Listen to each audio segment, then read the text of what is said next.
Europe 1, 11h, 13h, Pascal Praud et vous. Et avec Pascal Praud sur Europe 1 de 11h à 13h, vous réagissez au 01 80 20 39 21. L'hyper-violence dans les écoles, devant nos établissements scolaires, sont-ils devenus un lieu d'ensauvagement de la société ? Si vous êtes parents, est-ce que vous êtes inquiets pour vos enfants ? Comment les protéger ? Je vous propose d'abord d'écouter Jean-Marie Villain, puisque le maire de Viry-Châtillon dans l'Essonne était l'invité ce matin d'Europe 1, et il a commenté effectivement cet adolescent de 15 ans retrouvé grièvement blessé à Viry-Châtillon dans l'Essonne, près de son établissement. Il a pris des coups d'une violence extrême et je pense qu'il a quelque chose comme au moins une hémorragie cérébrale, la cage thoracique qui devait être enfoncée, enfin des trucs qui dépassent l'entendement. On mesure pas cette ultra-violence, ce déchaînement, alors que il y a jamais rien. Je disais à l'instant, il y a rien dans la vie qui peut justifier ça. Je propose de l'écouter une deuxième fois, ce maire de Viry-Châtillon qui paraissait touché, ému et peut-être aussi désespéré. Ces gens s'arrogent, s'accordent ce droit de vie, de mort, comme ça, parce que n'importe quoi, quelle que soit la raison, que ça soit pour un téléphone, pour une vengeance, pour du harcèlement, n'importe quoi, il n'y a rien qui justifie de ça. Ce sont je disais des animaux ce matin, mais c'est pas des animaux, parce que les animaux, ils sont mieux que ça. Ce sont des lâches, parce que c'est des couards, c'est des petites gens, c'est des petits de rien du tout, qui se permettent de venir à 3 ou 4 sur un gamin. Quelle que soit la raison, ne mérite pas ça. Stanislas Guerini est le ministre de la fonction publique. Il était l'invité ce matin de Romain Desarbes sur Europe 1 et sur CNews. Il faut beaucoup de sévérité. Il faut remettre tout simplement de l'ordre à tous les étages. On peut le faire et on doit le faire en remettant des policiers dans nos rues. C'est ce qu'on s'emploie à faire. Mais là, avec des enfants de 15 ans, il faut le faire. D'autres 15 ans, ça ne se réglera pas que avec des policiers. C'est pour ça que je le dis, il faut remettre au fond de l'autorité à tous les étages dans notre société. Ça va démarrer évidemment à l'école. Et le Premier ministre en a fait un sujet prioritaire, d'appliquer les règles, tout simplement. C'est vrai qu'on est un peu lassé de toutes ces phrases, de ces formules, parce qu'on devine que rien ne changera, il faut remettre de l'autorité à l'école. Ça veut dire quoi ? Ça veut dire sans doute prendre des sanctions, personne n'en prend jamais. C'est-à-dire qu'à Montpellier, on a appris que la jeune femme qui a agressé la fille de Samara, elle avait déjà été exclue il y a quelques jours, mais elle avait été exclue 2 jours pour un appel au viol sur les écrans, sur les réseaux sociaux. Voilà, et c'est d'ailleurs très très difficile. Moi, j'ai pas la solution. Je pense qu'effectivement, il y a des jeunes gens aujourd'hui qui sont acculturés, qui sont pas élevés, qui ont des familles qui sont déficientes. Donc c'est très très difficile. Stanislas Guerini sur la question de l'autorité des parents. La question des parents, évidemment, se pose. Elle s'est posée lors des émeutes urbaines. Et cette question de l'autorité qui doit s'appliquer partout, elle va évidemment aussi dans les familles. Un adolescent de 15 ans entre la vie et la mort, c'est ça l'ensauvagement ? En tout cas, c'est une forme de décivilisation, c'est le terme qu'avait utilisé le président de la République et je crois qu'il est juste. Vous savez, pour bien régler les problèmes, il faut nommer des choses. Il faut mettre des mots. Ça fait 30 ans, lorsque Jean-Pierre Chevènement a parlé de petits sauvageons, c'était en 99, il s'était fait insulter, il s'était fait traiter de réac nationaliste. Donc, je ne vais pas dire que c'est fini, mais ça va être compliqué maintenant, parce qu'il y a eu tellement de déni pendant tellement d'années, que pour remettre une société sous une autorité admise par les uns et les autres, ça va pas être simple. Faïda Boudjala, qui est principale adjointe dans un collège, elle était invitée de Dimitri Pavlenko ce matin, toujours sur Europe 1. Un élément qui renvoie à la formation que j'ai eue en tant que principale adjointe, où un juriste nous avait expliqué que si on était présent sur le parvis devant le collège pour veiller à ce que la sortie se passe bien, en fait, on étendait la limite du collège et donc ça nous rendait responsables de tout ce qui s'y passait, donc il valait mieux ne pas superviser la sortie ou l'entrée du collège. Un juriste de l'Académie de Bordeaux, voilà ce qu'il nous avait dit. Il nous a dit, si à partir du moment où on y est régulièrement, c'est que ce parvis fait partie de l'enceinte du collège et donc on en sera responsable. Donc il y en a qui le prennent au mot et qui donc ne sortent plus du tout de l'enceinte du collège. Et puis il y en a d'autres, comme beaucoup de mes collègues ici, comme moi-même, comme la vie scolaire, on est sur le terrain, devant le parvis, jusqu'à que le dernier élève soit monté dans le bus, et c'est apaisant. Et enfin, Georges Fenech, qui est ancien magistrat, qui était ce matin sur Europe 1, je vous propose de l'écouter. L'école, le lycée, le collège sont devenus des lieux à risque où on peut perdre la vie aujourd'hui. Donc je pense que, alors, il est facile sur un plateau de télévision de dire il faut faire ceci, il faut faire cela. Aujourd'hui, il faut véritablement que les régions et les départements qui ont en charge les collèges, les lycées, en accord avec l'éducation nationale, fassent véritablement un plan, mais un plan vraiment pour lutter et exclure ces jeunes. Il faut les exclure et les mettre dans des centres éducatifs fermés. Écoutez, c'est la solution de Georges Fenech. Je ne sais pas si c'est la bonne solution. Pour tout vous dire, ce qui est compliqué, en fait, c'est que ce sont des jeunes gens, et on le devine, qui n'ont pas été élevés, qui n'ont pas été accompagnés. Parce que quand à 15 ans, tu vas frapper comme cela une autre personne, c'est que tu n'as plus de rapport entre le bien et le mal. C'est Maurice Berger qui explique ça très bien. Alors, c'est vrai qu'il y a des raisons sociales, bien sûr. Souvent, c'est des mamans qui sont seules, des mères qui sont seules, familles monoparentales, etc., et qui ont du mal à élever ces jeunes garçons, puisque c'est quand même souvent des garçons, pas exclusivement, mais la violence est souvent chez ces garçons. Que faire? On pourra interroger Jean-Paul Brighelli, on pourra également interroger Virginie dans une seconde, à 11h11. Alors, c'est vrai que cette actualité est lourde, c'est vrai qu'on est vendredi, c'est vrai qu'on aimerait parler d'autre chose. Je ne sais même pas si je vous ai dit bonjour. Non, mais bonjour Géraldine. Pascal. Comment ça va? Ça va très bien, et vous? Ça irait mieux quand même si l'actualité était différente. Bonjour Fabrice Lafitte. Bonjour Pascal, bonjour à tous. Bonjour à notre ami Laurent Tessier. Bonjour à tous. Ça va Laurent? Pleine forme. Qui a préparé cette émission. Il commence à faire chaud. Oh, j'irai pas jusque-là. 17-18 degrés, c'est bien. Hein. 17-18 degrés. Et demain, ça va monter à plus de 25 degrés. Hein. Demain, on ressort les shorts. Il fait chaud. Mais demandez de la musique, hein. Je suis au taquet aujourd'hui. Bien sûr. Et puis, évidemment, notre ami Olivier Guénec. Bonjour à tous. Qui manifestement a fracturé la boutique Lacoste. Oh non, mais arrêtez. Citez d'autres marques. Arrêtez, on va se faire épingler encore. Nike, Adidas, tout ça. Sûr, voilà. C'est bien. Non, arrêtez de dire ça. Mais vous avez eu depuis que vous êtes payé, on sent les polos quand même. Les polos mais non, je les ai cousus moi-même. Mais non. Parce que là, c'est quand même ça, c'est le polo. Non, arrêtez. Vous aimez bien, oui, c'est sympa, rayures comme ça. C'est à 3 ou 400 € le polo. Non, ne dites pas. Ne dites pas n'importe quoi. C'est du polo. Tiens, chez Polo. Sans transition, on va faire gagner une de vos chemises aujourd'hui. Pour nos auditeurs. Si, pardon. Non, mais sérieusement, vous faites gagner mes chemises. Bah oui, vous m'avez offert une chemise, mais elle est trop grande. Alors, on va la faire gagner. Chemise, et vous la faites gagner aux auditeurs. Voilà. Donc, ceux qui veulent la gagner, celles et ceux qui veulent la gagner, appelez-nous. C'est pas vrai, vous faites pas gagner une de mes chemises. Si, non, c'est vrai. On l'a déjà fait d'ailleurs. Je vais mettre la photo sur la page Facebook. Elle est de quelle couleur? Elle est violette, il me semble, non? Elle est Parme, elle est belle. Parme, pardon, excusez-moi. Pardon. Elle est Parme. Vous la mettez avec 2 morceaux de pain. Et ça fait un bon sandwich. Et puis vous faites ça à 13h. Un bon casse-croûte. Bon, il est 11h13, mesdames, messieurs. Si vous êtes en voiture. Sur la route des vacances, peut-être. Ah oui, c'est la zone C aujourd'hui. Ah oui, il y a des gens. La semaine dernière, on partait pour le long week-end de Pâques. Et là, effectivement, c'est les vacances. C'est ça, la zone C. C'est Paris et Toulouse.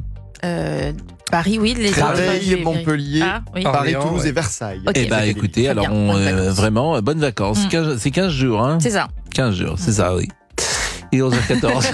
Faut réagir avec Pascal Pro. De 11h à 13h. Le petit, je suis le petit Galaïou. Il est là, le Darigole. Piquez-le. Allez, lance sa pub. Appelez Pascal Pro au 01 80 20 39 21. Europe 1. Pascal Pro et vous. De 11h à 13h sur Europe 1. Et Virginie nous a appelé au 01 80 20 39 21 pour témoigner. Pascal. Virginie, bonjour. Oui, bonjour Pascal. Et merci Virginie de nous appeler. Vous habitez où? Moi, je suis à Nice. Et qu'est-ce que vous faites dans la vie? Je suis gardienne d'équipement pour la mairie de Nice. Et vous avez des enfants? Oui, j'en ai 4. 4 enfants. Quel âge ont-ils? 26 ans, 23 ans, 21 ans et une poupette qui va avoir bientôt 10 ans. Donc vous avez eu sur une grande période.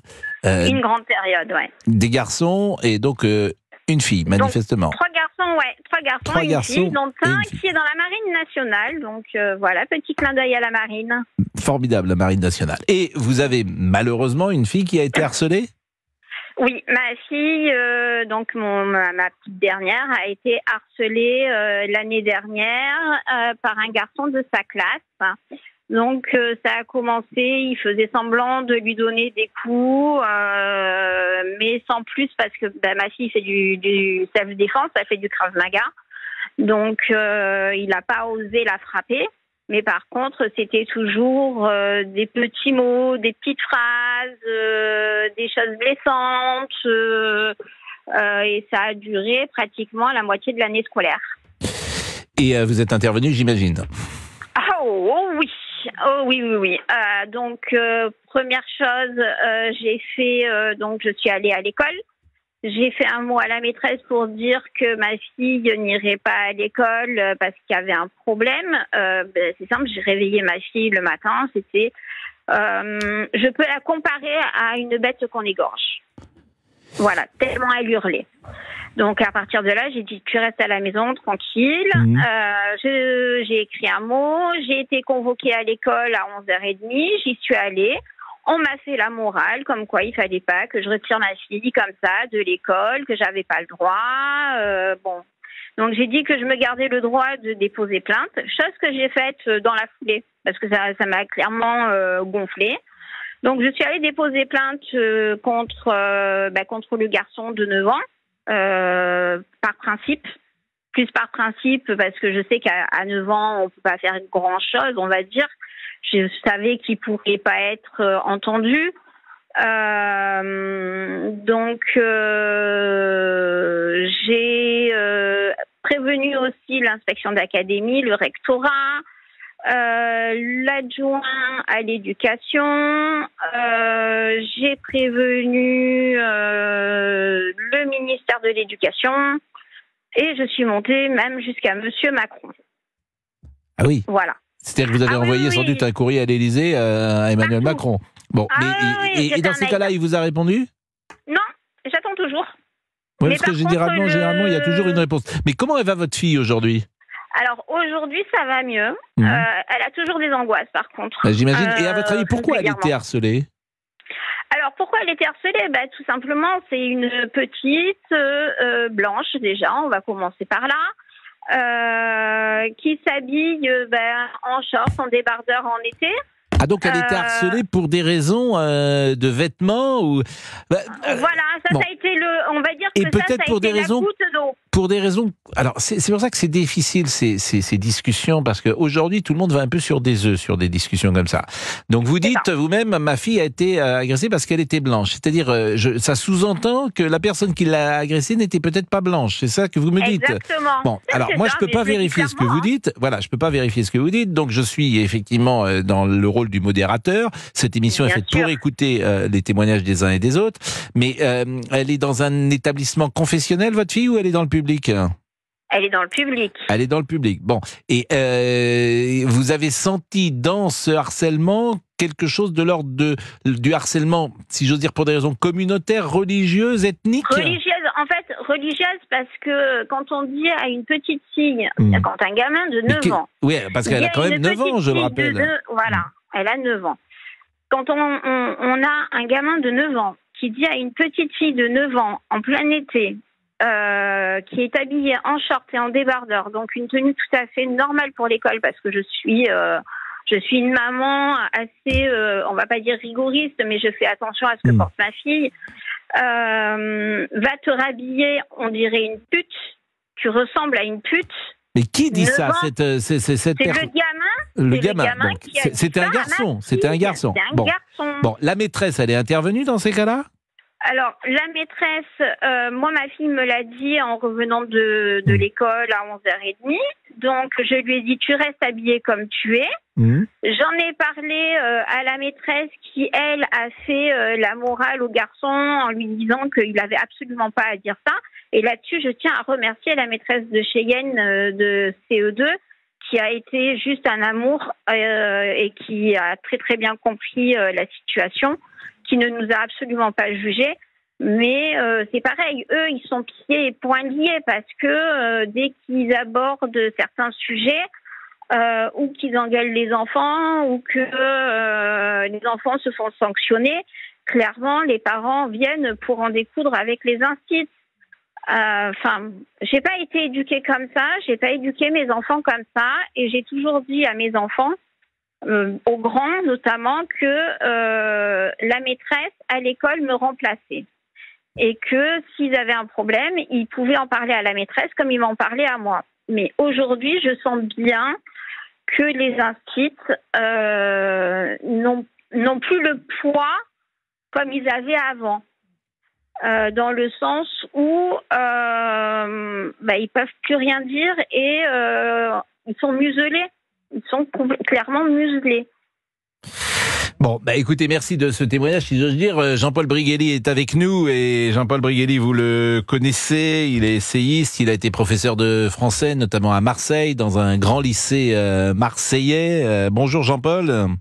Bonjour Pascal. J'ai l'impression depuis de nombreuses années de faire souvent les mêmes sujets et de se répéter, de parler de l'hyperviolence, mais il y a une hyperviolence, alors peut-être structurelle, mais il y a une hyperviolence également liée manifestement au communautarisme et pourquoi pas à la religion. Donc ça peut nous inquiéter. Je trouve votre interlocutrice a admirablement résumé la situation.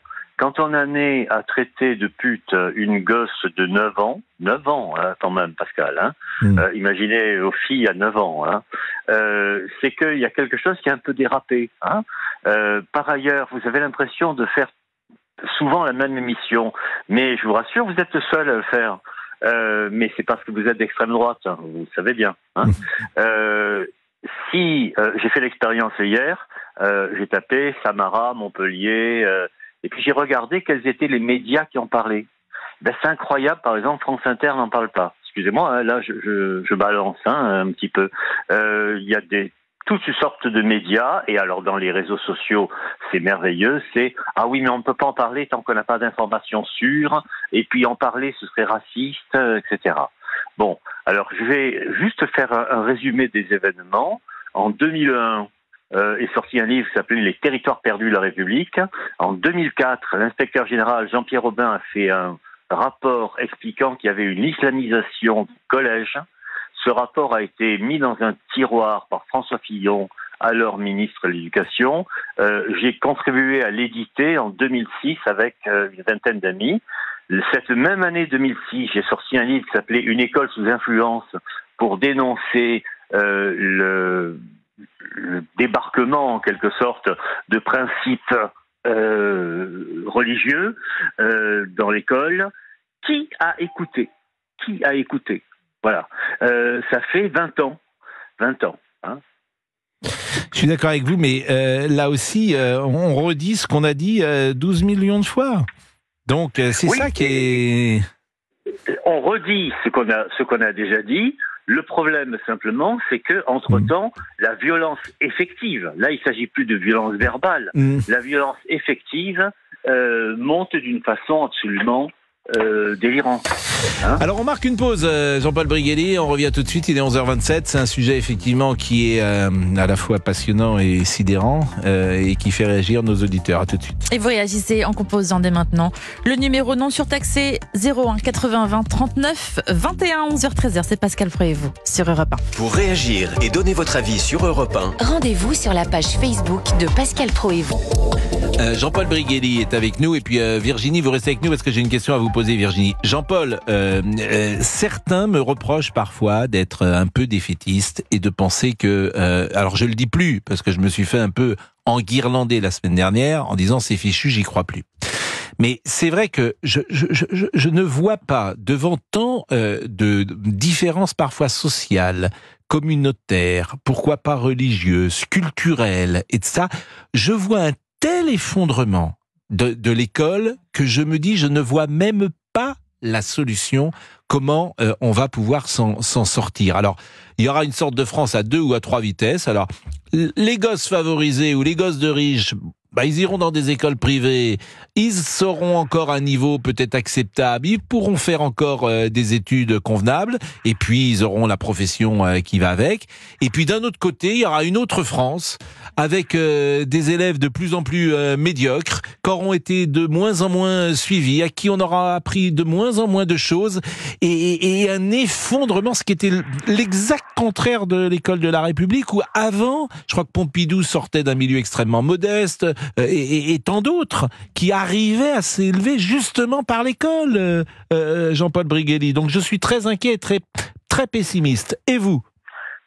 Écoutez Pascal, vous n'êtes pas tout à fait le seul à voir un effondrement, et je veux même vous dire, vous n'êtes pas le premier. Je connais quelqu'un qui en 2005 a sorti un bouquin qui s'appelait La fabrique du crétin. Et bon, alors, il y a un point quand même très important quand on fait des comparaisons entre le passé et le présent, que ce soit, mettons, à Nantes ou à Marseille. Nous avons, vous comme moi, été élevés quand nous étions petits. On nous a donné des limites. Nous n'étions pas des dégonflés. Nous avons su éventuellement riposter quand nous étions agressés, mais nous n'allions pas délibérément massacrer quelqu'un dans une ruelle. Vous voyez, la génération qui actuellement a 13-14 ans n'a absolument plus de surmoi. Non, mais je suis d'accord avec vous, mais oui, mais qu'est-ce qu'on fait une fois qu'on a dit ça, mon pessimiste? Qu'est-ce qu'on fait?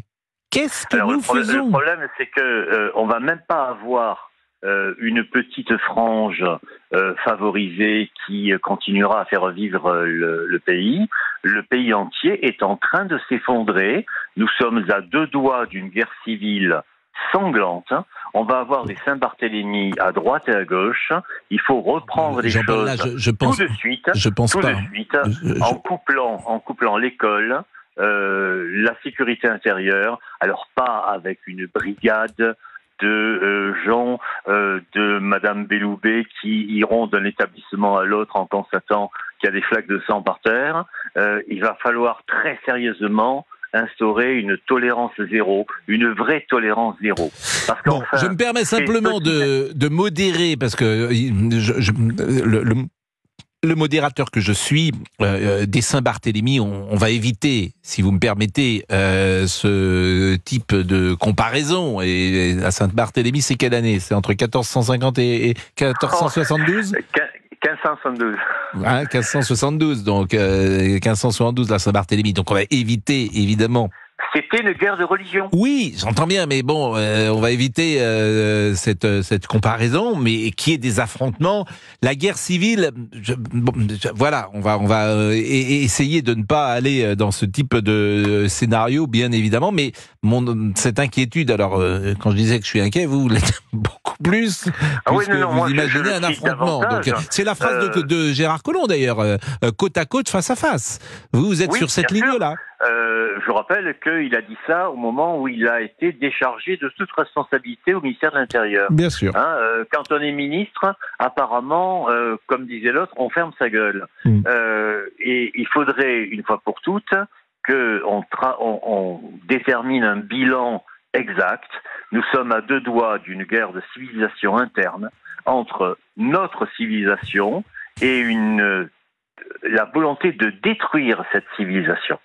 Voilà. Merci Jean-Paul, merci à vous. C'est le résultat. Merci à vous, si j'ose dire, parce que c'est pas très réjouissant. Virginie, moi, dans votre témoignage, et ça revient beaucoup d'ailleurs sur les réseaux, ce qui est le plus étonnant, si j'ose dire, c'est que votre fille qui a 9 ans, alors je vais reprendre le terme que vous avez employé, elle se fait traiter de pute, disons-le, par un autre garçon qui en a 9 ou 10. Donc c'est quand même assez sidérant, disons-le. C'est clair. Moi, quand ma fille m'a dit ça, j'avoue que je suis tombée des nues.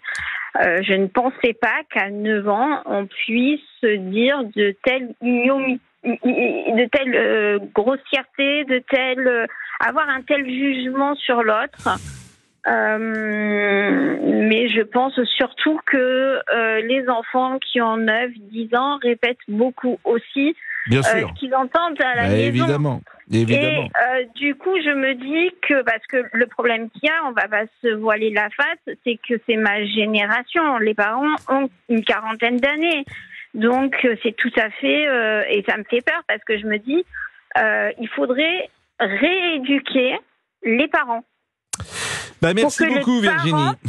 Puissent éduquer à leur tour les enfants. Merci beaucoup, Virginie, vraiment. Je vous en prie. Et en ce vendredi, comme l'actualité est assez lourde, nous pourrons réfléchir d'abord parce qu'il va faire beau ce week-end et peut-être ça nous donnera de baume au cœur. Et puis un album de reprise des chansons emblématiques sort aujourd'hui. Dans 3 mois, Paul Naref fêtera ses 80 ans. Donc je vais vous interroger pour savoir quelle est votre chanson préférée de Paul Naref. Donc il y a peut-être des gens qui nous écoutent, qui sont sur la route, qui partent pour le sud de la France, pour la Bretagne, qui partent pour la Vendée, qui partent dans le sud-ouest, au Cap-Ferret. Dans le nord aussi, à Deauville. Ouais, un petit peu moins quand même. Deauville, c'est le nord. Deauville, c'est le nord. Donc, il y a des gens qui partent dans le Grand Nord, à Deauville.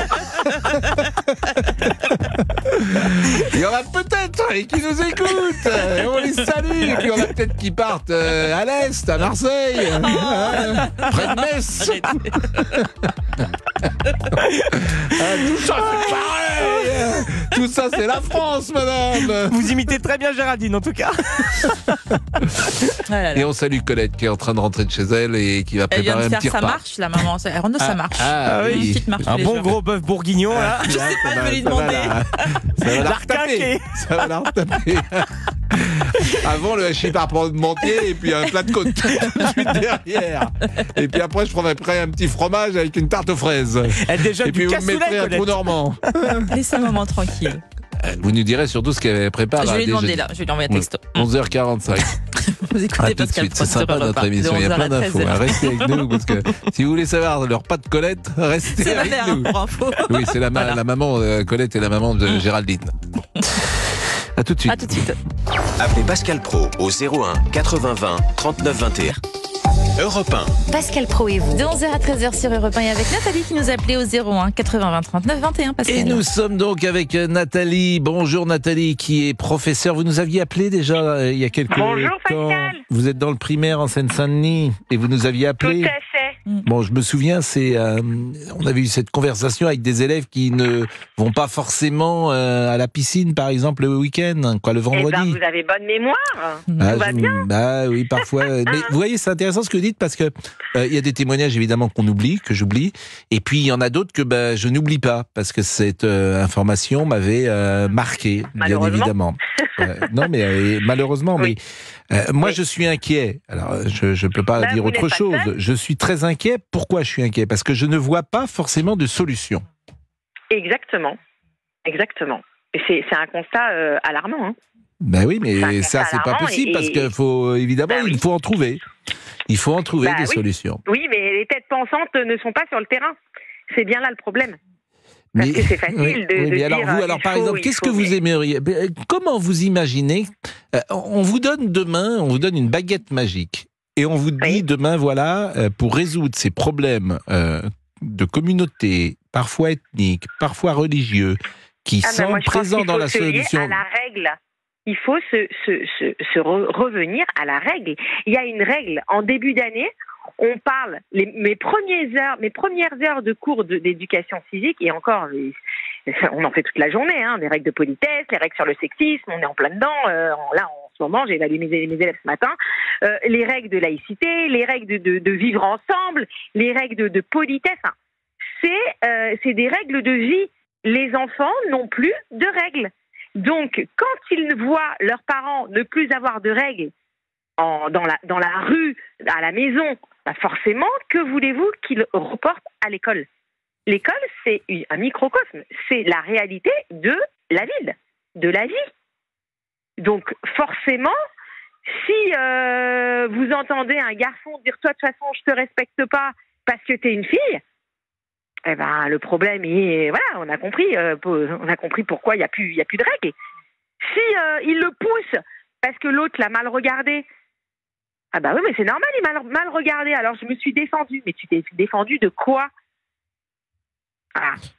Non, mais j'entends c'est catastrophique. Et on en arrive à des extrêmes, à des malheurs, à des drames, à des familles qui sont meurtries, qui ont perdu un enfant, qui ont leur enfant en soins intensifs, Mais on va où, en fait? Là, vous êtes en classe de primaire, vous... Oui, CM2. CM2. Bon. Est-ce que vous avez, depuis que nous nous sommes parlé, un trace d'un incident dans votre classe de ce type?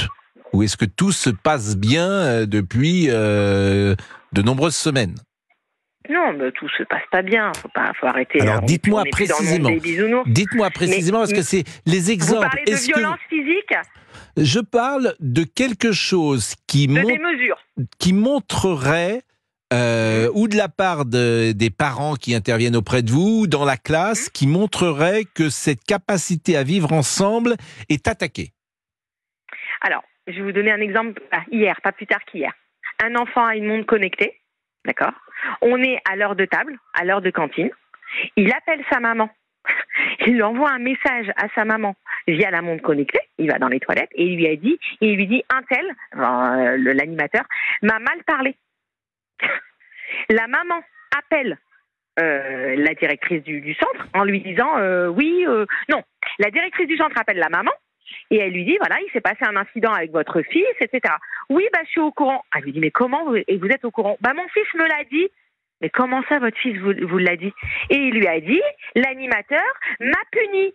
Ce qu'il a oublié de dire, c'est qu'il grimpait au mur, qu'il a failli tomber et s'ouvrir la tête. Effectivement, ça s'est mal passé. Il l'a puni, l'animateur. Et elle lui dit oui, mais de toute façon. Alors on lui dit mais tu n'as pas le droit de te servir d'une montre connectée. Tu le sais très bien, c'est interdit. Oui, mais et pourquoi tu ne respectes pas les animateurs? Oui, mais eux, c'est pas la même chose. Alors là, on a un cas, effectivement, sur une autorité qui n'est pas acceptée, mais qui ne remet pas le vivre ensemble, ou qui ne perturbe pas, qui n'attaque pas les valeurs de la République ou de la laïcité. Vous voyez, c'est pas... on n'est pas dans la laïcité, mais c'était la question que je vous posais. Est-ce qu'il y a des... Voilà, c'est ça qui peut m'intéresser, parce que... Oui. On va parler de la laïcité. La semaine dernière, 2 élèves de CP ou de CE1, pendant la cantine, ont enlevé leur manteau et ont simulé un acte de prière. C'est normal, ça? Voilà. Donc là, on est en plein dedans. Voilà. Qui était une prière, en plus, qui n'était pas une prière catholique. Ben, non. Non, mais vous savez, le problème, c'est que... Oui. Ah, elle est... Oui. Ah non, pas du tout, je comprends pas. D'accord. Mais ce qui est vrai, c'est que... Et alors, moi, j'essaie toujours d'être le... Parce que les choses étaient différentes. Moi, j'étais dans des écoles catholiques. Chaque matin, on faisait le Notre Père. C'est-à-dire mais vous étiez dans une école catholique. Je suis d'accord. Donc, on entrait dans une école catholique. Mais... on n'était pas, c'est-à-dire qu'on n'était pas sans doute aussi tendu qu'on ne l'est aujourd'hui sur ces questions-là. Oui, mais vous étiez dans une école catholique. Oui, une école catholique. Voilà. Et les enfants, mais le pire de tout, c'est que quand la directrice leur en a parlé, c'était normal. C'était normal. Ils ne voyaient pas le mal. Bon, écoutez, en tout cas, merci Nathalie de votre témoignage. Il y a cours cet après-midi? Oui, il y a cours, là, ils sont à l'heure de table. On est en pause de 11h30. L'heure de table, vous dites-vous. Alors ça, c'est le déjeuner. La pause déj. Ah oui, mais vous leur dites l'heure de table. Ah, c'est bien, c'est classe. L'heure de table. C'est classe ou pas? Donc vous commencez à quelle heure? Faut dire cantine, parce que quand on dit réfectoire, ils sont paumés, hein. Ah oui, c'est bon. Et vous commencez à quelle heure le matin avec les CM2? 8h30. 8h30, 11h30, 13h30, 16h30. Mais pourquoi vous ne faites pas 9h midi? 8h30, c'est tôt pour les enfants. 9h midi, moi je préfère 9h midi. Qu'est-ce que vous avez fait ce matin? C'est une école publique, hein, les enfants sont du quartier. Qu'est-ce que vous avez fait ce matin? Oh là, ce matin on était dans l'imparfait, les aires et les périmètres. Et les compléments circonstanciels. Les aires et les périmètres. Et les compléments circonstanciels. 8h30, c'est votre horaire? C'est l'horaire. Oui, j'ai des horaires de CP. En fait, il a des horaires de CP, 8h30, 11h30. Et qu'est-ce que vous faites cet après-midi? Parce que le vendredi, ça doit être le vendredi après-midi, ça doit être un peu plus léger, j'imagine. Cet après-midi, on continue nos aires et périmètres qu'on va aires et périmètres? Ça m'enchante pas, ça. Ouais, mes aires et périmètres. C'est loin. Ah non, mais c'est pas... Et puis après, on va regarder Les Secrets de mon père, un film vous regardez des films? Oui, sous forme de dessin animé. Vous allez regarder Les Secrets de mon père? C'était un très très beau Je vais film. le prévenir, ouais. là. Sympa. Vous l'avez vu? Non, je n'ai pas vu les secrets de mon père. C'est Les secrets de Roger, c'est ça? Oui, les secrets de Roger. Qui ne veut pas parler de sa vie dans les camps. Ah oui, ah oui, Et c'est les oui. enfants s'en aperçoivent. Et les Ah oui, mais enfants à le 9 ans, vous découvrent. proposez ça pour les C'est le enfants? programme de CM2, hein. Oui, mais c'est sous forme. C'est En le histoire. programme de CM2, tout Ouais, à fait. en On- histoire. Je sais pas, moi, je suis on est pas en plein allé travail jusque-là. avec, Moi, je suis en plein dedans. collaboration avec le mémorial de la Shoah. Et Ouais. qui fait un travail Et comment il est, le petit boubouk en classe? Il est sympa ou pas? Il fait pas trop de bêtises? Hein? Lesquels? Le petit boubouk, le petit Olivier Guénec là, que vous avez, qui vient Ah, vous voir il est l'après-midi. terrible. Parce qu'avec Il nous, est il est terrible. là le matin, mais l'après-midi, il retourne à l'école avec nous. Eh ben, qu'ils viennent, je l'accueille avec plaisir. Oui, journée avec Merci Nathalie. Bon, et Nathalie, CM2. qu'est-ce que vous faites ce week-end? Alors, ce week-end, je prépare mes bagages, je m'en vais. Je Vous- suis en vacances Ah de bah ce oui, ah soir. oui, c'est vrai. Et C'est vous bien. allez où? Ah, je vais au soleil rejoindre ma maman et mes sœurs. Donc dans le sud de la France. Non, mais dans un pays qui vit des heures très compliquées. Ah, je comprends. Je comprends. Voilà. Bah écoutez, effectivement. Donc, je bah, vais apporter mon aide et mon soutien Bah, à faites des at- gens qui en ont bah, besoin. bah, écoutez, faites attention à vous, Oui. Nathalie, et on vous fait des bisous. Oui, On vous fait des et bisous. puis on se rappelle. On Voilà. se rappelle. À plus tard. Bon après-midi, au À revoir. plus tard. Vous écoutez Pascal Pro de 11h à 13h sur Europe 1. Appelez Pascal Pro au 01 80 20 39 21.